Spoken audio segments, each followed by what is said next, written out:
élus de la République. Élus de la République. Nous sommes la France. Ici, on propose des poupées qui ont toutes le même point commun. Elles n'ont pas de visage. Pourquoi elles n'ont pas d'yeux? Parce que normalement, islamiquement parlant, on ne reproduit pas le visage, c'est Allah qui crée en fait. Si demain la France devient musulmane, effectivement, c'est la charia qui devrait prendre le truc. Préparez-vous à déménager parce que les musulmans sont restés ici et sont venus ici pour rester. L'islam est venu ici pour rester et ici est venu pour dominer. L'islam est aujourd'hui la deuxième religion de France. Le rapport de l'IFOP sorti en novembre dernier estime le nombre de musulmans français adultes à 7% de la population. 7%, on peut dire que c'est pas énorme, mais comparé à 1985, l'évolution est colossale. En 1985, la France comptait environ 0,5% de musulmans. Donc en 40 ans, la population musulmane s'est multipliée par 14. Et cette évolution, d'après beaucoup de démographes, elle n'est pas près de s'arrêter. Mais au-delà du nombre de musulmans, l'islam est une religion qui fait beaucoup parler. Pour la réislamisation de la jeunesse musulmane. Qu'est-ce que l'islam ? Près d'un musulman sur deux met les lois de la République au-dessous de l'islam. Instaurer à terme la charia en France. Dans un pays connu pour son vin et pour sa charcuterie, où la laïcité est inscrite depuis un siècle dans sa constitution, l'islam se voit, et pour certains, l'islam dérange. L'islam se voit d'autant plus qu'il n'existait quasiment pas en métropole il y a quelques décennies. En 1970, la France comptait environ 100 lieux de culte musulmans sur son sol. Aujourd'hui, elle en compte 2600. Malgré ces 7%, l'islam se voit dans beaucoup de secteurs de la société française. Et depuis que des hommes ont tué en son nom, il fait parfois peur. Aux abords du Stade de France, 2 kamikazes viennent de se faire exploser à 10 minutes d'intervalle. Alors j'ai voulu comprendre cette présence, comprendre cette installation, comprendre cette augmentation visible dans un pays qui a priori n'avait pas de lien avec l'islam. Mais ce gros titre-là de deuxième religion de France, c'est que la surface de l'iceberg. Car quand on commence à creuser, on se rend compte que les liens qui unissent la France et l'islam sont bien plus anciens. Et que derrière cette augmentation massive des mosquées, il y a un plan. Un plan de pays étrangers pour développer l'islam en France. L'islamisation, vous la voyez, cette boucherie halal qui a ouvert près de chez vous, ces femmes qui portent le voile, ces transformations semblent arriver comme ça, sans que personne ne l'ait voulu. Pourtant, en s'intéressant à l'histoire de l'islam en France, eh bien, il y a une sorte de plan qui se dessine. Un plan parfois fruit du hasard, parfois ni voulu ni par les Français ni par les musulmans, mais qui explique parfaitement l'augmentation récente de la foi musulmane en France. Et moi, ce plan, j'ai essayé de le reconstituer. De ses débuts de l'empire colonial à sa défense par des politiciens laïcs, laissez-moi vous présenter l'histoire de l'islam en France. Ok, alors juste avant de commencer, permettez-moi de vous parler du partenaire de cette vidéo. Si vous avez cliqué sur cette vidéo ou vous suivez mon travail plus généralement, c'est que vous aimez vous tenir informé de ce qui se passe dans le monde, dans votre pays, confronter les points de vue et faire votre propre analyse. Sauf qu'aujourd'hui, entre des médias ultra orientés et d'autres qui font des analyses pertinentes mais sur des dizaines de pages, voire dans d'autres langues, avoir des informations pertinentes, c'est loin d'être facile. C'est justement là qu'intervient Sift. Sift, c'est pas juste une appli de médias, c'est un agent d'information personnelle.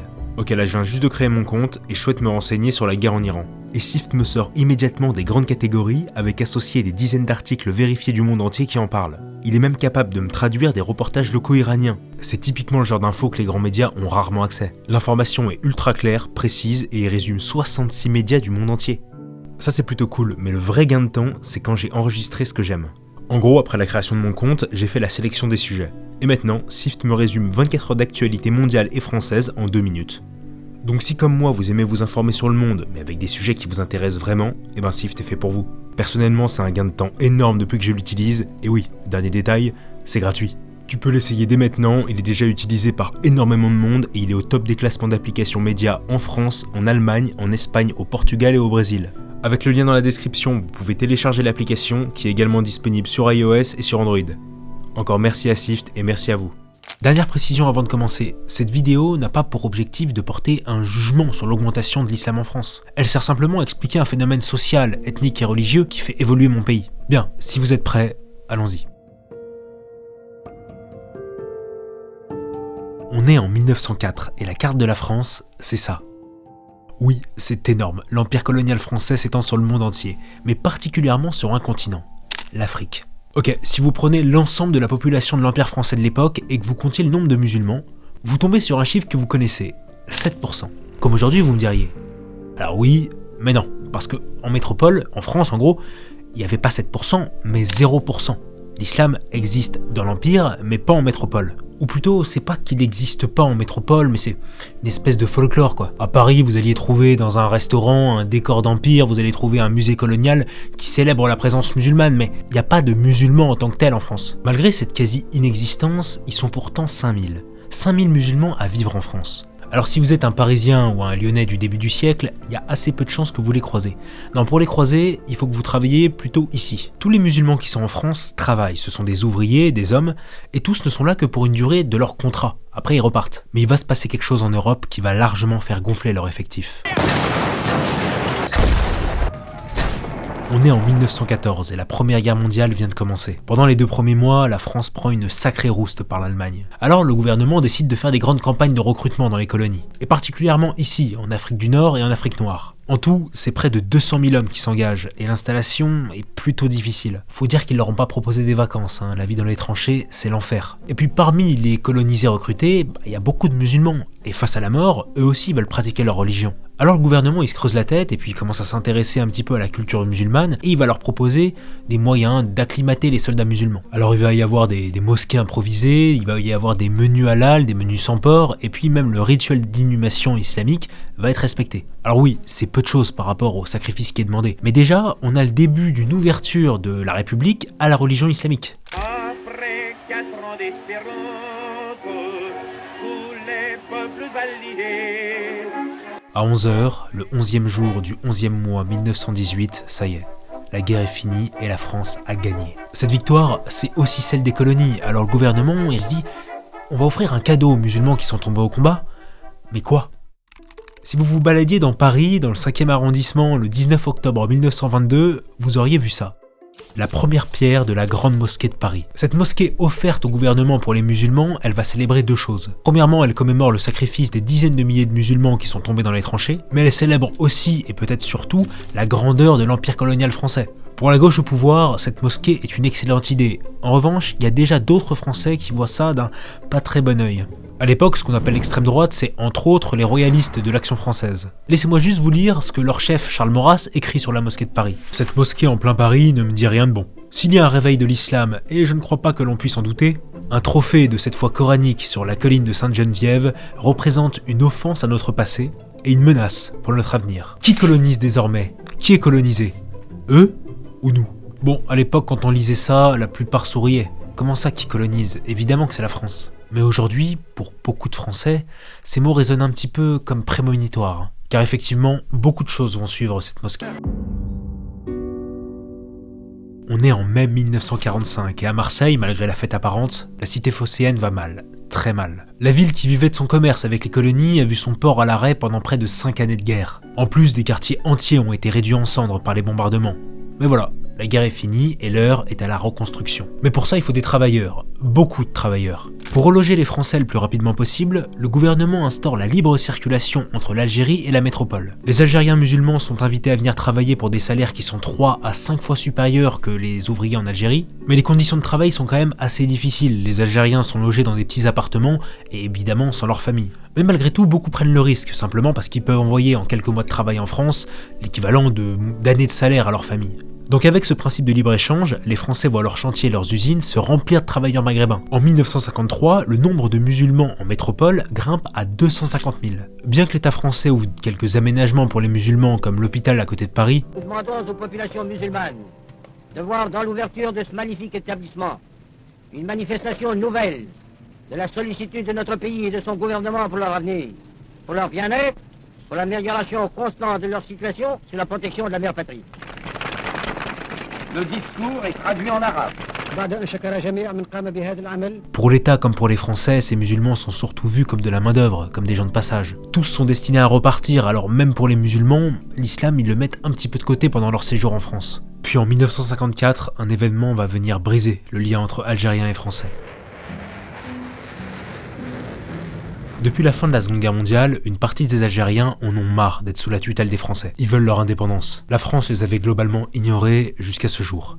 La nuit du 31 octobre 1954, il y a un petit groupe très déterminé à obtenir l'indépendance de l'Algérie, le Front de Libération Nationale Algérien. Ce groupe coordonne une série d'attentats dans toute l'Algérie française. Au matin, le gouvernement en place, quand il voit que 10 hommes qui soutenaient l'Algérie française ont perdu la vie, Ils se disent ok, il faut qu'on agisse très vite, il faut qu'on agisse très fort. À ce moment-là, personne sans doute, mais la répression qui va suivre va conduire à l'une des pires guerres de l'histoire de France, la guerre d'Algérie. La guerre d'Algérie, c'est pas une guerre traditionnelle. Habituellement, dans une guerre, vous avez une armée qui combat une autre armée sur un front face à face. La guerre d'Algérie, ça avait rien à voir.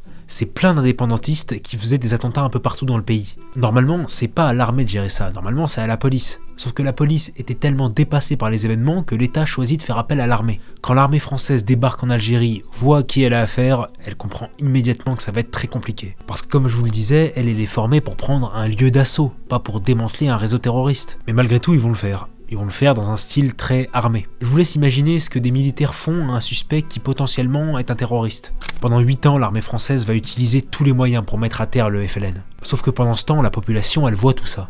Et la relation entre les pieds noirs, donc les Français algériens, et les Algériens et musulmans, elle va devenir horrible. Tellement horrible qu'au bout d'un moment, le FLN, ils font plus seulement des attentats en Algérie, mais ils font des attentats à Paris. À la fin de la guerre d'Algérie, il y avait beaucoup de Français qui avaient une vision à la base neutre sur l'islam, mais qui vont commencer à développer une véritable aversion à l'Algérie et, par extension, à l'islam. Désormais, dans la tête de beaucoup de Français, le musulman est associé aux terroristes du FLN. Et parmi ces gens-là, vous avez lui, Maurice Papon, chef de la police et ancien collabo. Dans la nuit du 17 octobre à Paris, il y a une manifestation qui a été provoquée sur appel du FLN, et ce jour-là, c'est Maurice Papon qui coordonne la police. Donc lui, la manifestation, il compte bien la mater dans le sang. Le lendemain, la presse annonce seulement 3 victimes, mais on estime aujourd'hui leur nombre à plus d'une quarantaine. Alors en 1962, quand De Gaulle y signe les accords qui donnent l'indépendance à l'Algérie, dans le cœur de millions de Français et aussi dans le cœur des Algériens, il y a énormément de ressentiment. Et dans la tête des Algériens, ce qui était un colonisateur est devenu un tortionnaire. Mais malgré tout, 130 ans de colonisation, ça s'oublie pas du jour au lendemain. L'Algérie a beau être indépendante, son économie s'écroule au départ de la France. Le chômage explose alors que dans le même temps, de l'autre côté de la mer Méditerranée, il y a un pays qui a toujours besoin de travailleurs. Un pays dont beaucoup d'Algériens savent parler la langue.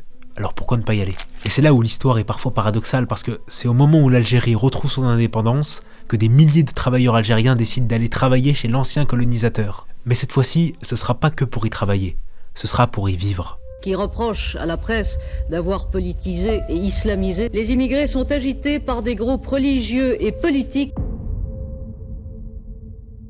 On est le 29 avril 1976, quand le président Valéry Giscard d'Estaing fait passer un décret qui changera le visage de la France pour les décennies à venir. Ce décret, qui n'est ni voté à l'Assemblée ni même voté par les Français, c'est le regroupement familial, et il permet aux travailleurs étrangers installés en France depuis plus d'1 an de faire venir leurs femmes et leurs enfants. Ce qui était une immigration de main-d'œuvre temporaire qui était encouragée par les gouvernements, devient dès lors une immigration de peuplement. Le regroupement familial, ça change absolument tout, parce qu'une fois que le père de famille a réussi à trouver un emploi pour faire vivre sa famille, qu'il a fait déménager sa femme et ses enfants, qu'il a trouvé une école pour les petits, pourquoi est-ce qu'il repartirait ? Entre 1975 et 1982, le nombre d'immigrés musulmans en France explose. En 7 ans, on passe de 500 000 à plus d'1 million de personnes. Mais ce qui va vraiment changer, c'est que maintenant que des musulmans vivent en France avec leur famille, il faut bien qu'ils puissent pratiquer leur religion.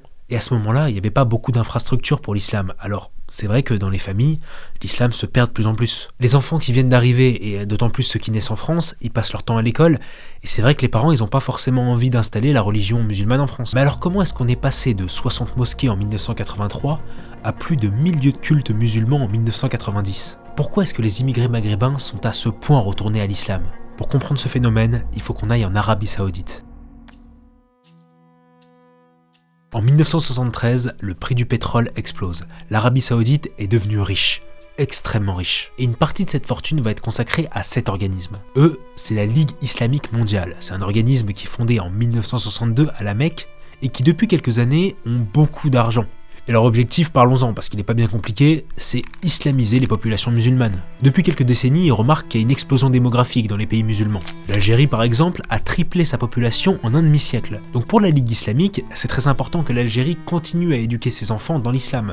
Ils remarquent cette explosion démographique, mais ils remarquent aussi autre chose. Ils remarquent qu'en France, depuis quelques années, il y a beaucoup de musulmans qui s'y installent, et pas seulement pour y travailler, mais pour y vivre. Et ce que la Ligue islamique mondiale se dit, c'est que si des musulmans arrivent dans un pays où ils sont noyés par une population plus ou moins laïque, plus ou moins chrétienne, il y a forte chance que l'islam se perde. Donc ce que la LIC veut, c'est que les musulmans français restent musulmans.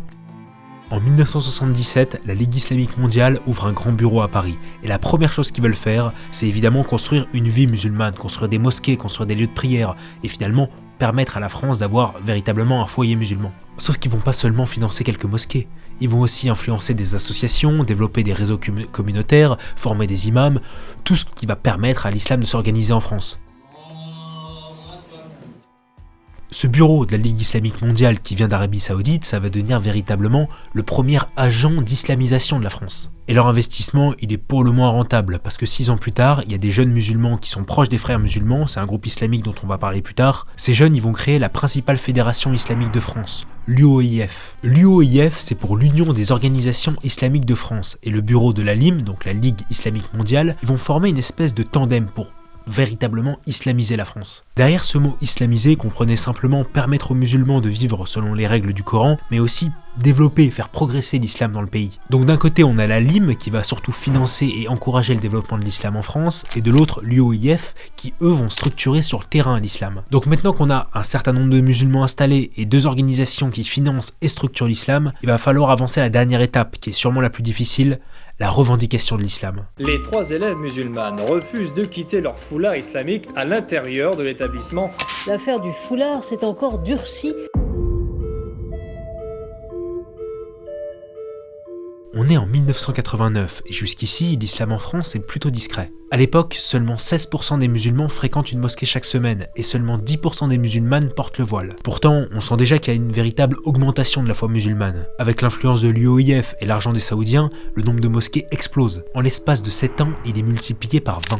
Mais en cette année 1989, il va se passer quelque chose qui va définitivement affirmer la présence musulmane en France. Un événement qui fait entrer beaucoup de musulmans français dans une véritable bataille avec l'éducation nationale.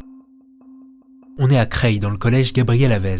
C'est mi-septembre, il fait beau, c'est la rentrée, il y a les élèves qui arrivent et comme chaque année, le principal regarde de sa fenêtre les élèves qui rentrent. Et là, son regard s'arrête sur 3 élèves. 3 jeunes collégiennes qui viennent tout juste de passer la porte de l'école. Le principal regarde de plus en plus près et oui, là il en est sûr. Les 3 élèves portent un voile sur leur tête. Alors il se dit pas de soucis, elles vont l'enlever. Sauf qu'ils patientent 2, 3, 5 minutes et aucune ne l'enlève. Alors il se dit ok, je vais aller leur parler, je vais leur expliquer qu'ici, on est dans un collège public, on est à l'école laïque et qu'aucun signe religieux doit être affiché. Mais les 3 collégiennes, elles lui répondent impossible. En fait, ce foulard, c'est ma foi, c'est une question de pudeur, et pour elles vont pas l'enlever. Le principal, il dit « Ok, mais en fait, si vous découvrez pas vos têtes, vous allez pas rentrer en salle de classe et tout. » Alors au début, l'affaire fait très peu de bruit, c'est repris dans la presse locale, mais cette toute petite étincelle, elle va embraser tout le pays.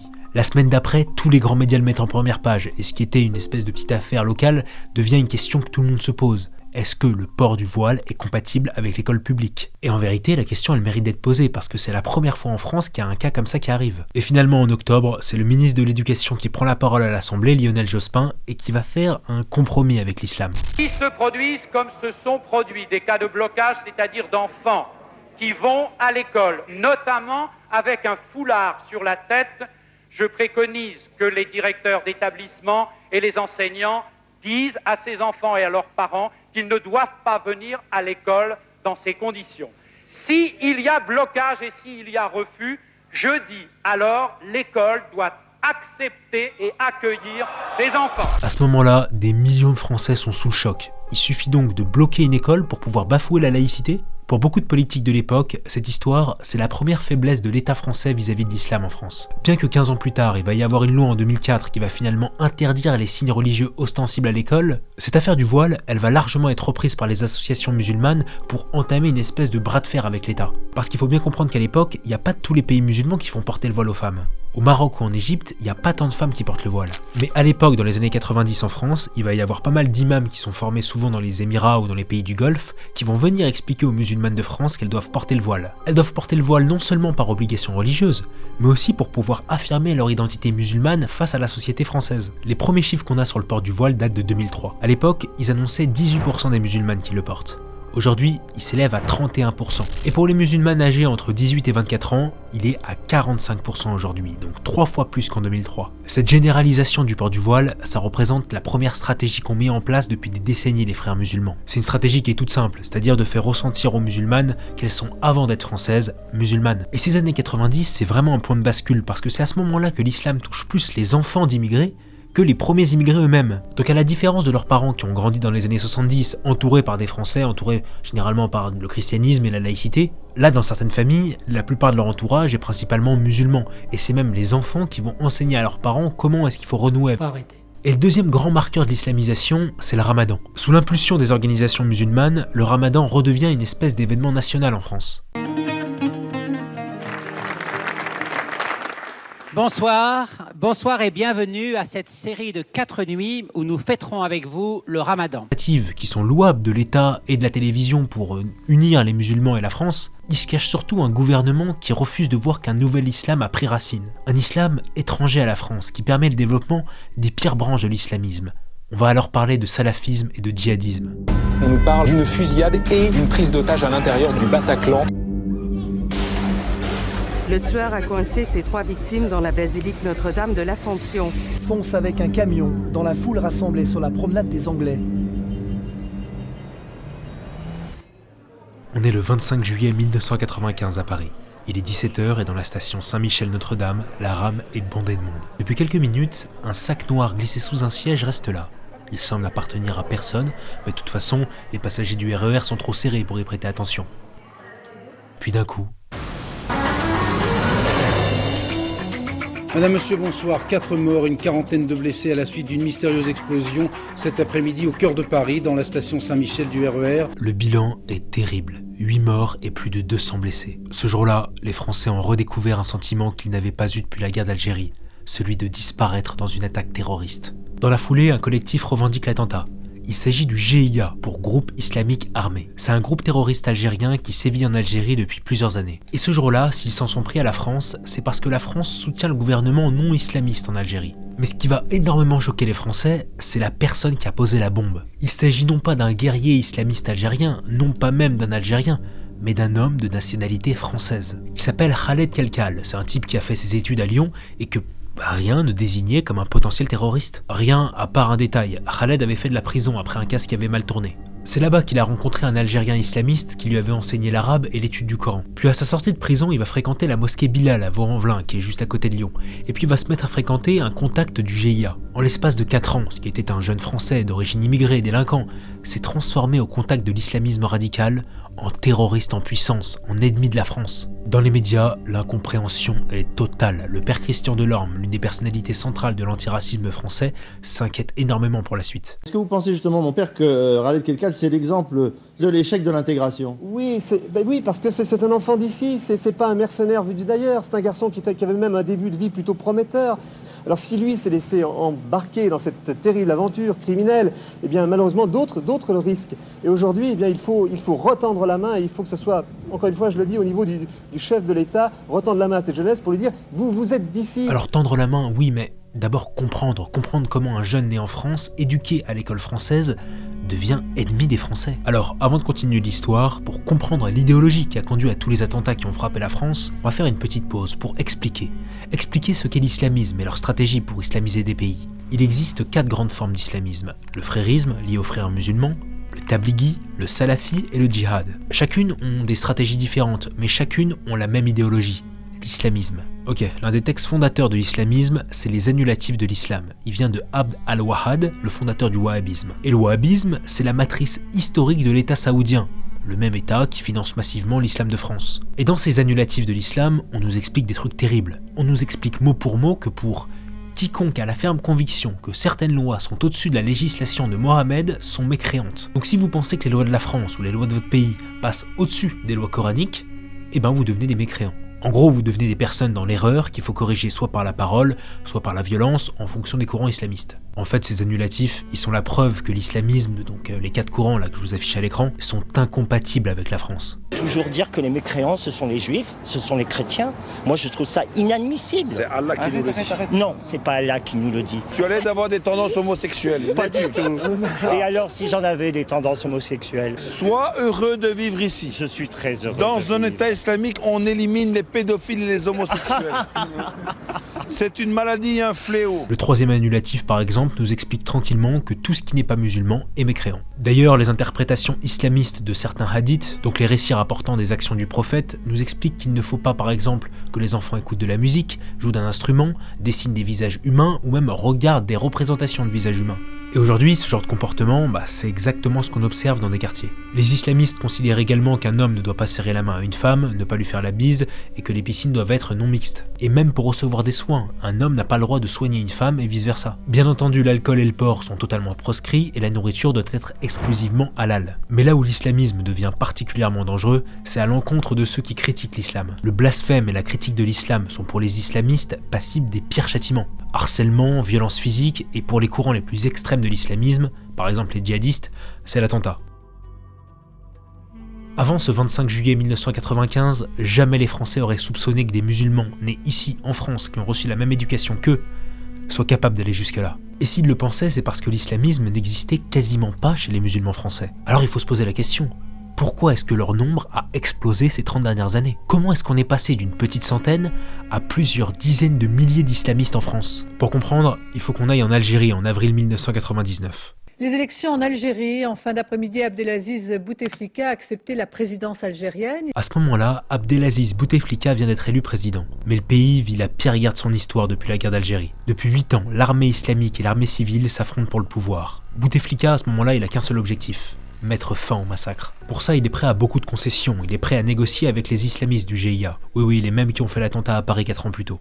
Mais en Algérie, ils en avaient déjà fait des dizaines. Le deal que passe Bouteflika est assez simple. En échange de la paix, le président accepte que le GIA et des institutions religieuses saoudiennes diffusent massivement l'islamisme salafiste en Algérie. Dès lors, l'Algérie se transforme. Dans les années 2000, les salafistes construisent des mosquées, des écoles coraniques et fondent des dizaines d'associations. Les traditions maghrébines ou soufis qui sont un peu plus tolérantes sont largement rejetées par les islamistes. Et ce pacte signé par Bouteflika, il a eu des effets en cascade sur les populations d'origine algérienne partout en Europe. Et en première ligne, sur le pays d'Europe où il y a le plus de descendants d'Algériens, la France. Les années 2000 en France, il y a une diffusion à profusion des idées islamistes. Elles se répandent par des livres, par des cassettes, par des imams qui arrivent d'Algérie ou des pays du Golfe. Et c'est là que va se dessiner le vrai objectif de l'islamisme en France. Leur but, c'est de faire des Français de confession musulmane une espèce d'ensemble cohérent, un front islamiste uni, tous derrière l'islam. Et ce programme de transformation de l'islam et des musulmans, il se manifeste par des actes. On a parlé du voile qui a triplé en 20 ans, mais c'est aussi la vision de la femme qui a évolué. D'après l'étude de l'IFOP sur l'islamisme, aujourd'hui c'est 33% des musulmans qui refusent de faire la bise et 14% qui refusent de serrer la main à l'autre sexe. En 1998, seulement 17% des musulmans approuvaient une partie des positions des musulmans intégristes. Aujourd'hui, c'est 38%. Mais le pire, c'est chez les moins de 25 ans. 74% des Français musulmans de moins de 25 ans placent l'islam avant les lois de la République. Et sur l'ensemble des musulmans français, c'est 50%, la moitié qui pensent que la loi islamique doit être appliquée dans le pays dans lequel ils vivent. Je vous rassure quand même, aujourd'hui il y a très peu de musulmans français qui se réclament de l'un des 4 grands courants islamistes. Mais ça n'a pas empêché les idées des islamistes de largement se diffuser en France. Au point où aujourd'hui, 33% des musulmans de France déclarent avoir de la sympathie pour au moins une mouvance islamiste. Des quartiers comme le Mirail à Toulouse, des villes comme Saint-Denis, comme Aubervilliers, comme Roubaix, ils présentent tous les signes de l'influence islamiste. C'est le sociologue Bernard Rougier qui montre comment Aubervilliers est devenu une espèce de plateforme du salafisme. Ils ont leur propre librairie, leur propre marché halal, leur pression sociale pour que les femmes se voilent, et même des pressions politiques pour obtenir plus d'avantages de la mairie. L'État français semble complètement dépassé par cette stratégie qui a été mise en place depuis des décennies par les frères musulmans et des djihadistes. C'est la stratégie de la peur. Sur les 50 attentats islamistes que la France a subis entre 2012 et aujourd'hui, c'est systématiquement des potentiels remparts à la diffusion de l'islam qui ont été visés. Journalistes, professeurs, fêtes nationales françaises, salles de concert, police, armée, église. Ces attentats, c'est la branche la plus extrême d'une stratégie d'installation et de conquête. Une stratégie où, je le dis, attention, c'est pas du tout partagé par tous les musulmans français. La plupart y condamnent largement ces actes. Parce que oui, eux aussi sont les premières victimes de cette stratégie. En reste-t-il qu'après ça, quel professeur ose librement parler de laïcité ? Quel journaliste ose parler des excès de l'islamisme? Il faut le dire, l'islamisation de la France, elle passe par ces attentats qui sont largement commis par des Français qui haïssent leur pays. C'est 70% des responsables qui sont nés ici, en France, et grâce à la peur diffusée dans la population, grâce à l'argent qu'ils ont reçu de pays étrangers. Le dernier volet de l'islamisation commence, celui qu'on appelle la banalisation. Nous ne sommes pas dans un projet d'assimilation, nous sommes dans un projet de banalisation. J'aimerais préciser au ministre de l'Éducation nationale que nous ne sommes pas dans un projet d'assimilation. Je n'aurai jamais un béret baguette. Nous sommes dans un projet de banalisation. La France doit s'habituer. Le premier moyen de banalisation de l'islam en France, c'est le plus évident, la démographie. Si le nombre de musulmans est passé de 0,5 à 7% de la population en 5 décennies, c'est pas seulement grâce à l'immigration massive, c'est surtout grâce au nombre d'enfants. En 2025, le taux de natalité en France est d'environ 1,6 enfants par femme. Les données de l'INED et de l'INSEE concernant les femmes nées au Maghreb habitant en France est de 2,5 enfants. Et ce chiffre monte à 3,3 pour les enfants nés en Afrique subsaharienne. Alors toutes les femmes nées en Afrique subsaharienne ne sont pas forcément musulmanes, mais ça représente quand même une bonne partie. D'après le démographe Michel Tribala, si la démographie se poursuit à ce rythme et que même si on coupait l'immigration définitivement dès maintenant, les estimations basses donnent le nombre de musulmans adultes en France en 2050 à 12,9%. En revanche, si l'immigration se poursuit au même rythme que les dernières décennies, la population musulmane adulte s'élèvera en 2050 à 18% de la population française. Et certains musulmans conscients de ces chiffres s'organisent pour que les jeunes générations soient à tout prix dans l'islam. Aujourd'hui, d'après l'IFOP, 80% des musulmans français se déclarent religieux, contre seulement 48% dans les autres religions. Et parmi les jeunes musulmans, c'est 30% qui se disent extrêmement religieux, contre seulement 10% dans les autres religions. Et attention, il n'y a aucun jugement de valeur et aucune critique dans ce que je dis. Ça veut simplement dire que dans un pays où la laïcité est un principe constitutionnel, un grand nombre de nos concitoyens de confession musulmane considèrent que les lois françaises passent toujours en dessous que les lois de l'islam. Parce que derrière l'islam en France, il y a bien sûr beaucoup de musulmans qui vivent leur foi dans la paix, dans le respect de l'autre. Mais il y a aussi des musulmans pas forcément extrémistes, pas forcément islamistes, mais qui donnent des idées aux terroristes. Le 6 octobre 2020, au lycée du Bois d'Aulne à Conflans-Sainte-Honorine, le professeur d'histoire géo Samuel Paty illustre lors de son cours le principe de la liberté d'expression. Pour ça, il va diffuser 2 caricatures du prophète faites par Charlie Hebdo. Avant de diffuser ça, il avait quand même prévenu ses élèves pour qu'ils détournent le regard ou qu'ils quittent la salle. Le lendemain, un parent d'élève, Brahim Chnina, qui n'a rien d'un islamiste radical, entend de la bouche de sa fille ce que le prof d'histoire a diffusé en cours. Alors il va faire un post sur sa page Facebook où il va dire que Samuel Paty a diffusé un homme nu devant les élèves en disant que c'est le prophète des musulmans. Avec ce message, il demande à tous ceux qui sont pas d'accord avec ça d'écrire un courrier au directeur de l'école pour faire virer Samuel Paty. Et le lendemain, il est tellement indigné qu'il va même jusqu'à porter plainte contre le professeur pour diffusion d'images pour adultes à des mineurs. Sauf qu'après enquête, il s'avère que la fille de Brahim Chnina n'était pas présente au cours à ce moment-là. En gros, elle a rapporté une histoire d'un autre élève qui lui a raconté. Mais même après la découverte de cette information, sa version change pas du tout. Il va même jusqu'à enregistrer une vidéo où il déclare que Samuel Paty était dangereux et il appelle à tous les musulmans de le faire virer. Sa vidéo, elle va être vue des dizaines de milliers de fois, et finalement, elle va être vue et repartagée par un prédicateur de la frange radicalisée des frères musulmans, Hakim Safrioui. Des musulmans sont choqués, sont agressés, sont humiliés devant leurs camarades, qu'on exige la suspension immédiate de ce voyou parce que c'était pas un enseignant. Un enseignant, c'est autre chose. Donc là, ça commence à faire pas mal le buzz. Il y a même le collectif contre l'islamophobie en France qui le partage. Et parmi tous les spectateurs qui voient la vidéo, il y a lui, Abdullah Anzarov, un jeune Tchétchène accueilli comme réfugié à 6 ans avec ses parents par la France. Anzarov, il va à l'école jusqu'à ses 16 ans et il s'enferme très vite dans une pratique radicale de l'islam. Depuis la France, en 2020, il contacte sur les réseaux des islamistes syriens et exprime son désir de partir au djihad. Et forcément, il s'intéresse aussi un petit peu comment évolue l'islam en France. Il s'informe par les associations musulmanes françaises et le 10 octobre, il tombe sur la vidéo du parent d'élève Brahim Chnina. Et à partir du moment où il va visionner cette vidéo, il en est sûr. Samuel Paty sera sa cible. La France sous le choc après l'assassinat d'un enseignant décapité en pleine rue ce vendredi dans les Yvelines. Son agresseur a été abattu par la police. Le plus fou, c'est que les responsables de l'assassinat de Samuel Paty, c'est des hommes qui doivent beaucoup à la France. Que ce soit l'assassin ou le parent d'élève. Mais grâce aux terreaux islamistes présents en France, l'endoctrinement qu'ils ont subi était tellement important qu'une simple caricature a suffi à conduire à un assassinat. Ce que je veux dire par là, c'est que la banalisation de l'islam en France, elle passe pas seulement par des actes extrémistes. Elle passe aussi par certaines réactions épidermiques de certains parents d'élèves face à un blasphème. Elle se voit aussi dans la multiplication des écoles privées musulmanes, dans des restaurants qui séparent les hommes des femmes. Et elle se voit aussi en politique. Élus de la République. Élus de la République. Nous sommes la France. La stratégie des islamistes pour diffuser l'islam en France, elle est très simple. C'est de scinder la France en deux. D'un côté les musulmans et leur soutien, et de l'autre les islamophobes et les mécréants. Ah, mais quelle magnifique journée pour être musulman en France, c'est le jour de l'Aïd. Je ne travaille pas, j'ai la CAF, j'ai les allocs, j'ai tout ce qu'il me faut.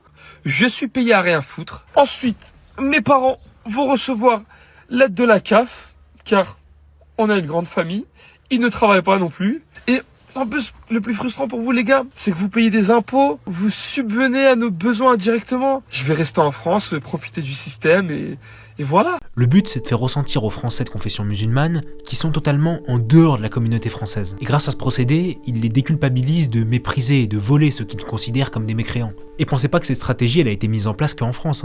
Elle a été faite par les frères musulmans dans un nombre considérable de pays du Moyen-Orient. À chaque fois, on retrouve le même schéma. Par exemple, en 1979, en Iran, les islamistes s'allient avec les communistes pour prendre le pouvoir, puis éliminent leurs anciens alliés. Au Liban, en 1980, le Hezbollah s'allie avec les communistes et les nationalistes, puis les élimine. En Palestine, en 2007, le Hamas s'allie avec le Fatah, qui est plus laïque et plus de gauche, puis les élimine. En Égypte, il s'est passé pareil, au Soudan également, bref, la liste est longue et le schéma est toujours le même. La banalisation de l'islam passe comme toutes les banalisations d'idées, elle passe par la politique.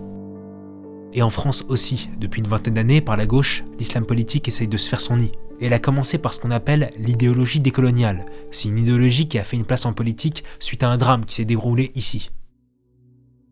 On est le 27 octobre 2005 en Seine-Saint-Denis. 3 adolescents, Zied Benna, Bouna Traoré et Mouhitine Altoun, rentrent d'un match de foot. Il commence à faire nuit et là, ils aperçoivent une patrouille de police et paniqués, ils vont se cacher dans un poste électrique EDF. L'idée est très mauvaise, Zied et Bouna décèdent électrocutés. Alors l'enquête conclura d'abord par non-assistance à personne en danger. Mais finalement, le verdict relaxera les 2 policiers. Mais malgré ça, le soir de la mort des 2 jeunes, les seuls qui sont tenus pour responsables, c'est la police. Alors en banlieue, personne ne veut laisser passer ça, et en quelques heures, c'est toute la Seine-Saint-Denis qui s'embrase. Et dans les affrontements avec la police, à côté des voitures brûlées, il y a une grenade lacrymogène qui explose à proximité de la mosquée Bilal à Clichy. La mosquée doit être immédiatement évacuée, et évidemment, la rumeur va directement accuser un policier d'avoir tiré exprès cette grenade lacrymo sur la mosquée. Donc maintenant, c'est plus que la banlieue parisienne qui est touchée, mais c'est l'ensemble des musulmans de France. Les fidèles présents sur les lieux accusent les forces de l'ordre d'avoir lancé du gaz lacrymogène dans le bâtiment pendant la prière du Ramadan. Pendant 3 semaines, à l'image de ce qui s'est passé après la mort de Naël, des émeutes éclatent dans toute la France. Sur place, 2 unités de CRS et un escadron de gendarmes pour tenter de contenir les troubles. Et dans ce contexte, va naître un mouvement politique qui est déterminant pour l'islam français, les indigènes de la République. Les indigènes de la République, c'est un mouvement qui reprend des thèses très célèbres aux États-Unis. Le décolonialisme. Le discours décolonial, il est plutôt simple à comprendre. Il dit que l'État français est un héritier de la colonisation, et que dans son fonctionnement, dans sa justice, dans sa police, la discrimination, le racisme colonial continue de fonctionner. En gros, le mouvement décolonial, il dit que l'État français est intrinsèquement raciste et islamophobe, ou que les banlieues et la loi de 2004 qui interdisent les signes religieux sont le résultat de cette nouvelle colonisation. Et ce discours, pour les associations comme le CCIF, il est parfait. Parce que justement, il vient renforcer ce côté double France. D'un côté, on a un État islamophobe, et de l'autre, on a des musulmans victimes de l'État français. Dès 2005, on va voir les thèses décoloniales qui vont vraiment exploser dans toutes les universités françaises. Le mot islamophobie, qui était quasiment inexistant dans la bouche des médias avant 2005, va devenir un véritable sujet de société. Et dans la continuité de Touche pas à mon pote, là, le slogan de SOS Racisme, pour une partie de la gauche française, les musulmans deviennent un petit peu les nouveaux discriminés à protéger. Mais quand on pousse les recherches, on se rend compte que la popularisation du terme islamophobie a des racines encore plus profondes. Dans son livre Appel à la résistance islamique mondiale de Moussab al-Souri, un théoricien djihadiste lié à Al-Qaïda, on peut lire qu'il faut encourager l'utilisation de la notion d'islamophobie car c'est une stratégie pour victimiser systématiquement les musulmans et justifier les attentats sur une société occidentale qui ne les respecterait pas. Dans le cas de Charlie Hebdo et de Samuel Paty, ce qui a avant tout conduit à l'attaque, c'est qu'ils ont été désignés comme islamophobes. D'ailleurs, pour certains penseurs islamistes radicaux comme Eyssam Aït-Yahya, il faut faire une synthèse entre le salafisme et le décolonialisme. Dans un entretien accordé à Anna Muslim, il dit que celui qui lit l'histoire coloniale algérienne, il n'aura même pas l'impression de lire un livre d'histoire. Il aura l'impression de lire un livre contemporain qui parle des musulmans actuels en France. Donc on voit bien que la théorie décoloniale donne des arguments aux islamistes. Ce même Eyssam, qui a été invité dans des universités françaises et belges, il dit bien que la laïcité, pour lui, c'est une machine de guerre qui est conçue contre les musulmans. Ce discours qui était marginal il y a quelques décennies, aujourd'hui il est partagé par une majorité de lycéens musulmans qui pensent que la laïcité est littéralement dirigée que contre l'islam. Donc avec cette popularisation du discours décolonial qui a été produit par les indigènes de la République, à la fin des années 2000, on voit que l'islam prend une place de plus en plus importante dans les médias. Des figures comme Tariq Ramadan, qui est proche des frères musulmans, et des médias comme AJ+, une filiale française d'Al Jazeera, va largement se développer en France. Et Al Jazeera, tout comme Tariq Ramadan, ne sont pas français. Les deux développent un islam qui est décorrélé de la France. Al Jazeera, c'est détenu par la famille régente qatarienne, et sa ligne éditoriale est très marquée par les thèses décoloniales. Mais ce qui va mettre un petit coup d'arrêt dans le développement politique de l'islam, c'est les vagues d'attentats à partir de 2012. À partir de ce moment-là, dans la tête des Français, voir les musulmans comme des victimes d'islamophobie, ça devient de plus en plus compliqué. On va avoir une espèce de méfiance globale vis-à-vis de l'islam. Ce qui symbolise plutôt bien tout ça, c'est la ligne éditoriale de CNews et l'émergence du parti Reconquête d'Éric Zemmour. Néanmoins, récemment, de l'autre côté de l'échiquier politique, un parti va se faire l'étendard des causes proches de l'islam politique. Ce parti, vous le connaissez bien, c'est la France Insoumise. Créée par Jean-Luc Mélenchon en 2016, la France Insoumise n'avait à l'origine pas du tout vocation à faire du pied à l'islam. Jean-Luc Mélenchon lui-même est un laïc convaincu, fermement opposé au voile dans l'espace public. On ne se trimballera pas avec des fantômes qui se promènent dans la rue et qui interdisent qu'on les regarde. Ça, pas question. Et deuxièmement, parce que c'est obscène cette histoire de burqa, ça part de l'idée que les hommes ne sont que des prédateurs. Et deuxième idée, c'est qu'on donnera un signal au monde entier et aux femmes du monde entier qui se battent contre cette histoire-là. Par conséquent, on interdira. Mais le 10 novembre 2019, la tendance s'inverse. On dit stop! Stop! À l'islamophobie! On dit stop! Stop! À l'islamophobie! Le CCIF organise une grande marche contre l'islamophobie et pour l'occasion, Jean-Luc Mélenchon et tous les cadres de la LFI participent. Et malgré que le CCIF est dissous l'année suivante pour ses liens avec l'islamisme radical, la LFI restera l'un des premiers partis à désigner l'État français comme profondément islamophobe. Pour Houria Boutelja, l'une des fondatrices des Indigènes de la République, ce tournant de la LFI et de Mélenchon est une grande victoire. Dans ce magma, il y a un butin de guerre qui s'appelle Mélenchon. Ouais. Oui, en plus. Il y a un butin de guerre. C'est ça. C'était quand même un espèce de laïcard de dingue. Je veux dire, il dit quand même des choses qu'il n'aurait pas dit il y a 15 ans. Et moi, je pense que c'est un travail politique. Cette récupération des thèses décoloniales par la LFI les fait exploser dans les votes musulmans. En 2017, lors de la présidentielle, Mélenchon avait 37% du vote musulman.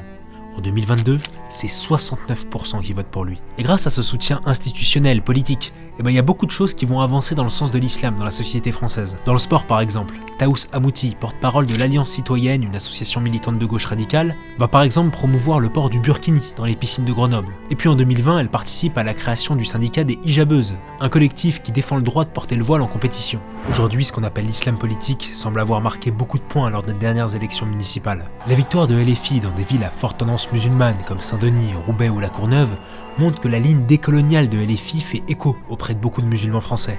Mais en vérité, le clientélisme politique auprès des musulmans ne date pas d'hier. Le maire de Clichy, Olivier Klein, expliquait déjà qu'il fallait aller plus loin dans le financement des mosquées et il a multiplié les cadeaux pour capter l'électorat musulman. En 2018, Olivier Klein avait accordé 270 000 € de subventions à l'association reliée à la mosquée Bilal. C'est aussi le cas du maire de Marseille, Benoît Payan, qui cède chaque année après le ramadan un terrain pour la construction d'une nouvelle mosquée dans les quartiers nord. Et à Goussainville en 2020, le maire élu et réélu cette année, c'est lui.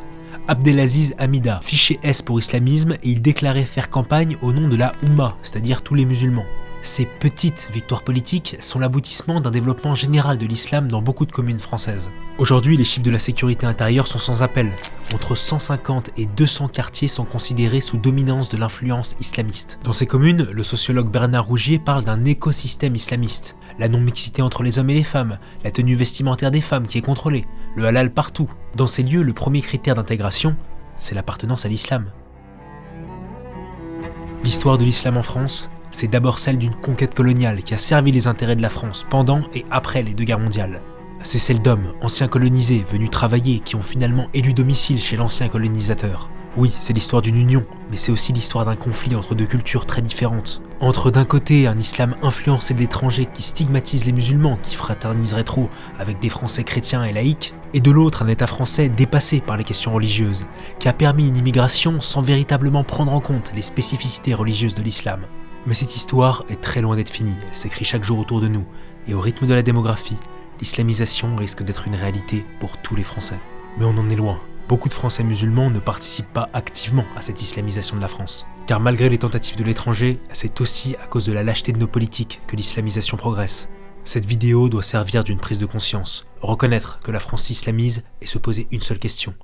Quelle France nous voulons pour demain ?